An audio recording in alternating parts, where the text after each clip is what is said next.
What's up, everybody? It's Fantasy Suite Week, and we have a lot to discuss here on Playing the Field. I'm your host, as always, Ryan Field, the sports anchor here at WABC in New York City, joined now by our two favorites, Jen Matarese, our Bachelor insider from here in New York, and our Bachelor expert, Gina Sirico, joining us from KABC in Los Angeles. Ladies, Fantasy Suite Week, always a fun week. But we were talking about this off camera before we got started, and you both said it was kind of a snooze fest. I hate to say that. No, you don't. We want you to say what it's. We want you to say what it is. It was. I mean, I don't think it was surprising what happened. I think we expected the final two women that we got, and right. You know, they never said, "I love you, I'm falling for you," any of no, that. they did. For Zoe, you mean? Yeah, sorry. Other yes. people, yes. Other but people, Zoe, yes. no. So it was predictable, and I don't know. What did yeah, you? I mean, Gina, we definitely thought these were going to be the final two, and I still believe that Zoe should not have been one of the final three. Yeah, I'm kind of with you on that. I get it, and I actually, this episode, like, well, as she's watching it back, I feel kind of bad for her. Like, I feel bad that she's going to have to see this going through.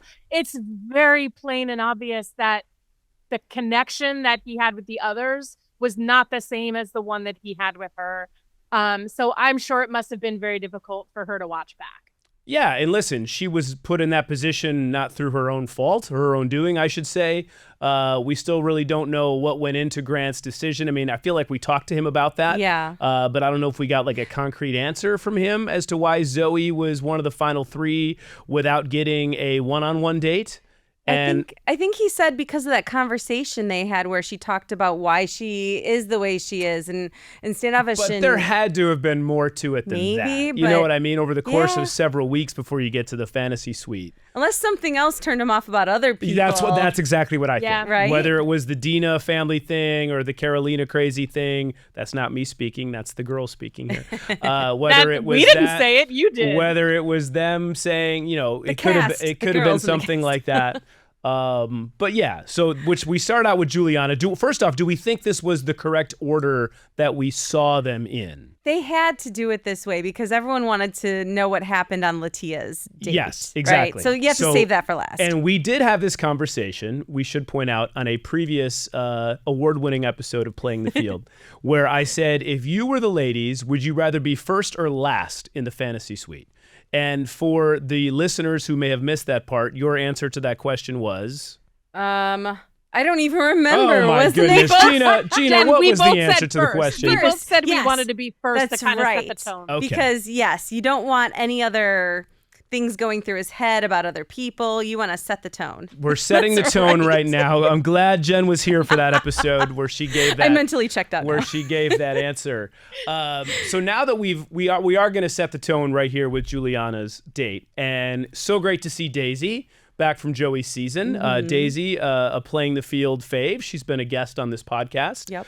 So it was good to see her there giving some advice to Juliana. And my take on their date was, I thought they had a great conversation. I thought she has a lot of PTSD from her ex, which was very unfortunate to hear about. Sure. That he had cheated on her multiple times. And, if you've been cheated on before, you have that trust issue going forward. So I can't blame her for feeling the way that she did. And I thought it was very good for her to be transparent during all of this. But I also thought Grant's response to all of that, and we see him once again get emotional, starts to tear up with her again. Once again, I thought he rose to the occasion and handled that whole situation beautifully. Yeah, I mean, he listens well. He takes it in. I mean, he feels for these women, Yes. which I think it shows that he's taking the process seriously. He has genuine feelings for them. So I think we heard a little bit about Juliana's past relationship in the previous episodes, but not as much as we got this time around. And it really does seem to have affected her a great deal. So hopefully she can overcome that and keep pushing forward through the finale, and maybe she'll be the one, maybe she won't, but yeah. And Gina, of the three fantasy suites, I thought this one with Juliana was kind of like the prototypical fantasy suite date where you see them go into the room, the door closes, and then you see them in the morning laying in bed. Obviously, they had a wonderful night. And do you feel like, based on what you saw, that their connection is maybe the strongest of the three? I feel like it is strong. you know, it's difficult because when you see, like, we'll talk about Litia in a little bit, but when he was basically saying "I love you" to her, you kind of can't ignore that part. You know, in the beginning when we're only seeing Juliana, yeah, sure, this seemed extremely strong. I know when we, you know, in the past when we talked about Joey's, like that was the moment we saw, yep, Joey and Kelsey are endgame that morning, and you know, when they were cooking breakfast together.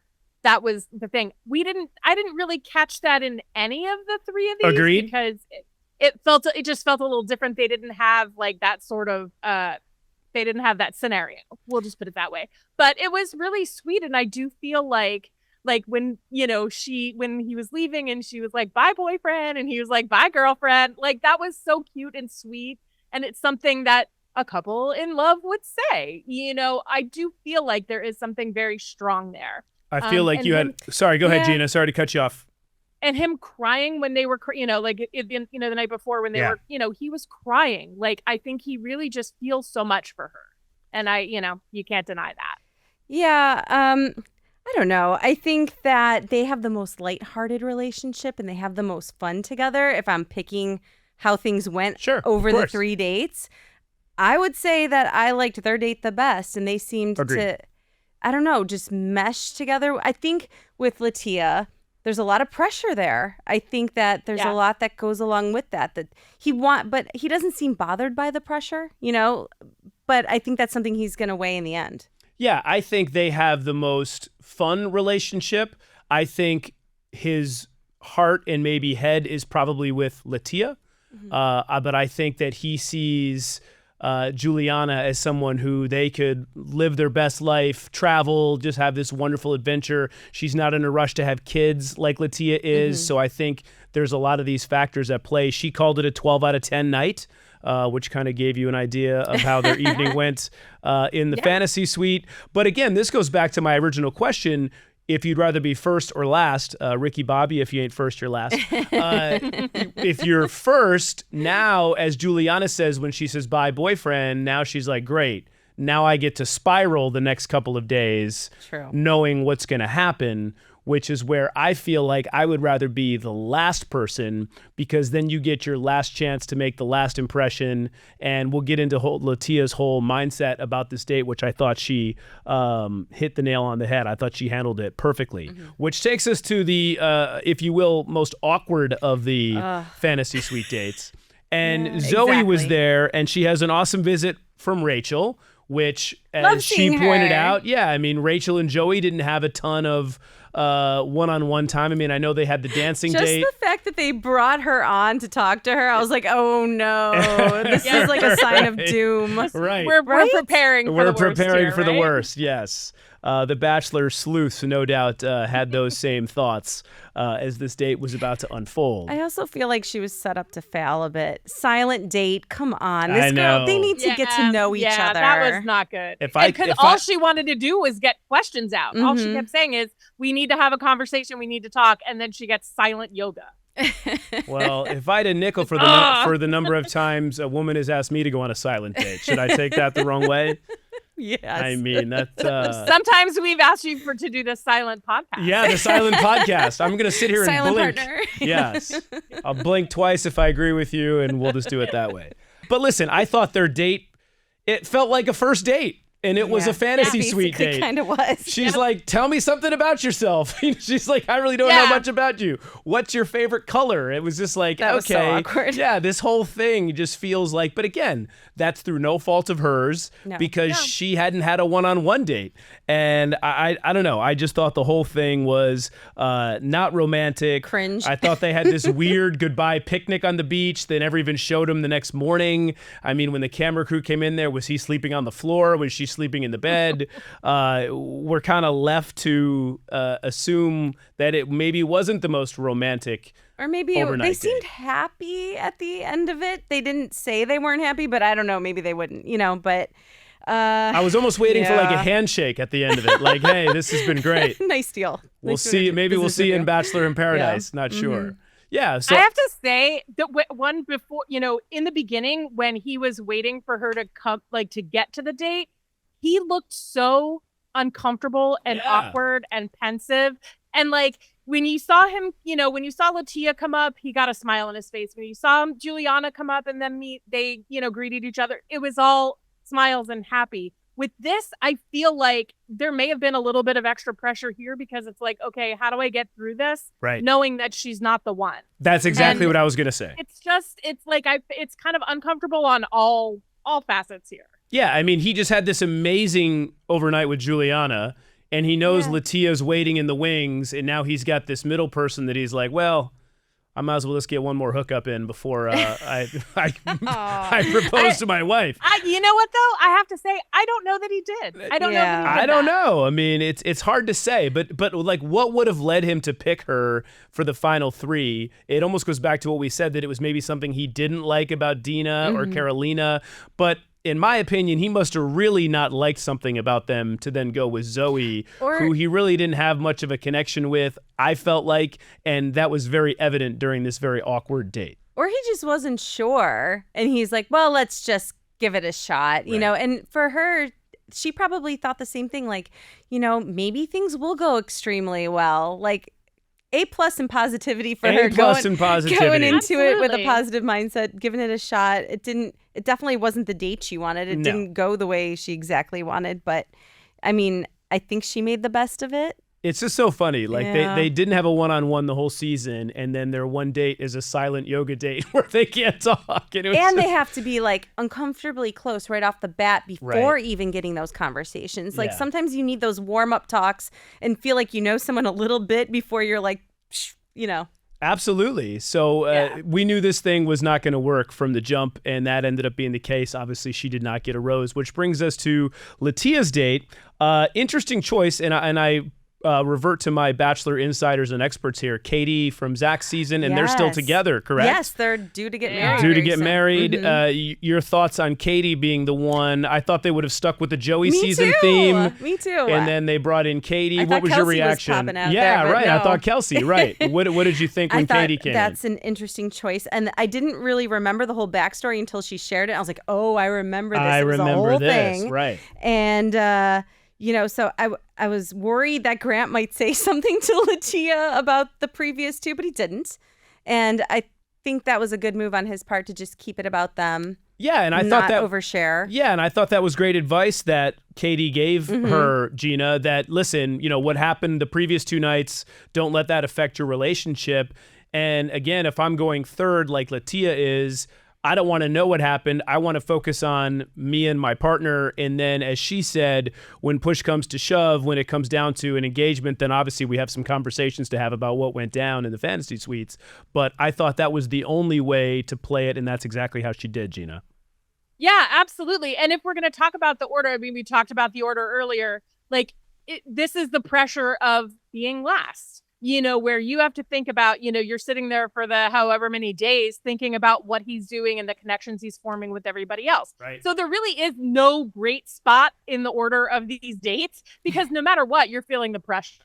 And I do think that, I'm with you. Katie was the exact right choice to have come in and give the pep talk. She gave a great hype talk. Like, I was like, yes, girl, go, like, Litia, I think she is very similar to Grant in that she's putting this pressure on herself as well as he is putting the pressure on himself. So I do feel like they are matched in that way. And I get her concerns. They're, of course you're going to be concerned, but it worked out. She looks like she had a great date. They had a great date, and Well, yeah. She didn't feel well. She didn't want to zip line. Later on, it was great. She felt nauseous. She felt nauseous, but I think she felt nauseous because of the buildup and knowing that she was going to tell him that she wasn't going to have sex with him that in the overnight. Yeah, that's a lot to. So I think she was He kind could of in also her be own afraid head. of heights like She very well could be. I mean, listen, seemed like she ziplining didn't through the jungle is not for the faint of heart. Let's be honest about that. Nope.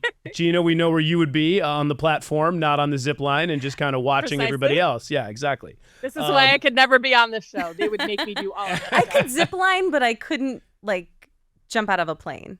Gina wants to do the silent yoga date for her date. Yes, this is exactly true.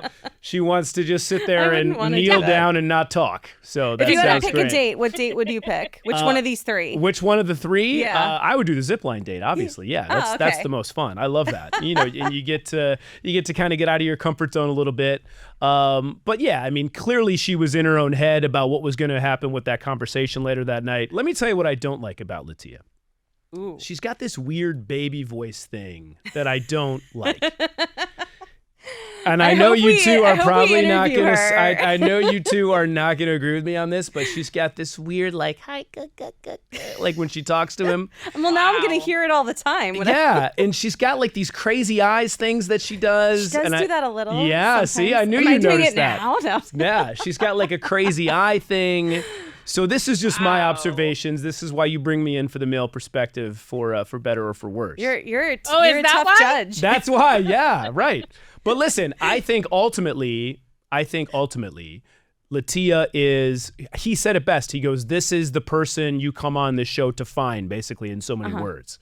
And I think she's very grounded. She comes from a great family. They both have a strong belief in God. And I feel like she is probably the one that is the best partner going forward for him. But I do think the kid thing is kind of something, because he brought that up, Gina, a couple times about, oh, you want to have kids within 2 years. So as we're handicapping this, Gina, between Juliana and Litia, what do you how are you looking at these two as we come down to the final episode here? How I'm kind of seeing it is, I believe Grant has said this before. He was kind of like, his head is telling him one thing and his heart is telling him another. I feel like on paper, Litia and Grant make the perfect couple. Like we've been saying, like this is, like he said, this is what you come on the show to find. And it's, on paper, all the things she ticks all the boxes. But there is something about his heart that really opens up wide when he's with Juliana. And I think ultimately that's probably the way he's going to go. And it may be why he was so divided, because or so confused and wasn't able to make a choice, because you have to, you can't compartmentalize one or the other.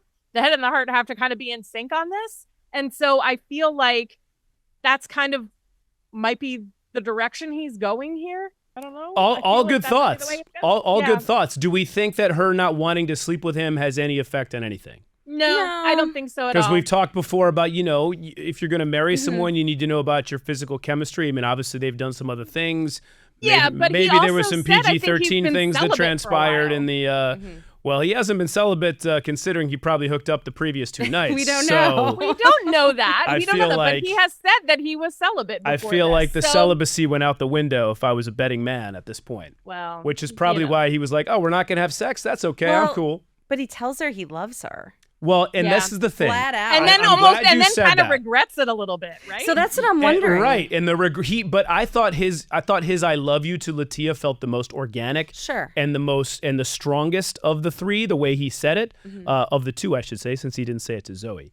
But I think he kind of maybe once he said that, he was like, "Oh no."